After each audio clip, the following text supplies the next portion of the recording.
ગુજરાતના ઔદ્યોગિક હબ અંકલેશ્વરમાં રાજસ્થાનની કુખ્યાત બિશ્નોઈ ગેંગે પગ પેસારો કર્યો છે। ભરૂચ ક્રાઇમ બ્રાન્ચના બાતમીદારોએ આપેલી ટીપ પરથી માધવ ઇન્ડસ્ટ્રીઝ એસ્ટેટમાં જ્યારે પોલીસે દરોડો પાડ્યો ત્યારે અધિકારીઓ પણ ચોંકી ઉઠ્યા। જીતાલી ગામે આવેલા એક ગોડાઉનમાંથી 94 લાખ રૂપિયાની કિંમતનો વિદેશી દારૂનો જથ્થો મળી આવ્યો છે। પોલીસે 1 કરોડના મુદ્દામાલ સાથે રમેશ બિશ્નોઈ નામના આરોપીને ઝડપી પાડ્યો છે, જેની પૂછપરછમાં ચોંકાવનારા ખુલાસા થયા છે।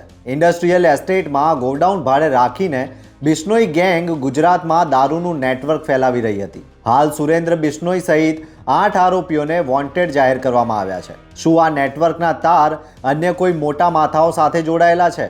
પોલીસની ટીમો હવે આખી ગેંગને જડબાતોડ જવાબ આપવા રવાના થઈ ચૂકી છે। ગુજરાતની ધરતી પર બિશ્નોઈ ગેંગનો આતંક નહીં ચાલે। ખાખી હવે એક્શન મોડમાં છે। જોતા રહો ગુજરાત વંદન। ધન્યવાદ।